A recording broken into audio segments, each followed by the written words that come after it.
Hello friends, स्वागत आहे तुमचं प्रियांकाज फूड अँड ब्लॉगमध्ये. आज आपण बनवतोय डिंक नाचणीचे लाडू.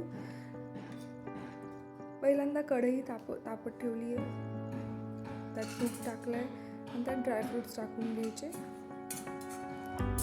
ते छान असे परतले, एका डिशमध्ये काढून घ्यायचे. मी डिंकही तळून घेतला होता, ते शूट करायचं विसरून गेले.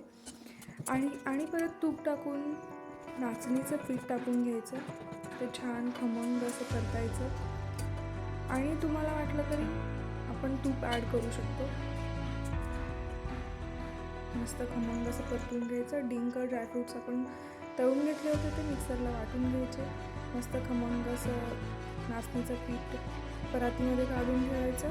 त्यानंतर आपण ड्रायफ्रूट आणि डिंकाचं मिश्रण केलं होतं ते टाकून घ्यायचं. वेलची, जायफळची पूड टाकायची.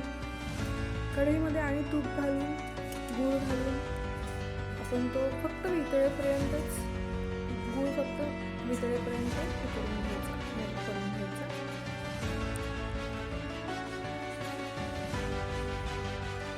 उकळी येईपर्यंतच ठेवायचा आणि लगेच गॅस ऑफ करून ठेवायचा.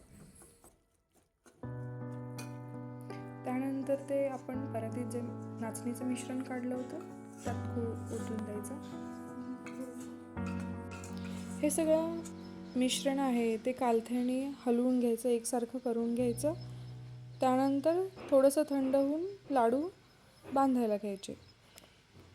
जास्त गरम नाही, जास्त थंड नाही, असं मिश्रण असेल, हाताला लागेल तेव्हा लाडू वळायचे. हे बघा कसा लाडू छान वळतोय.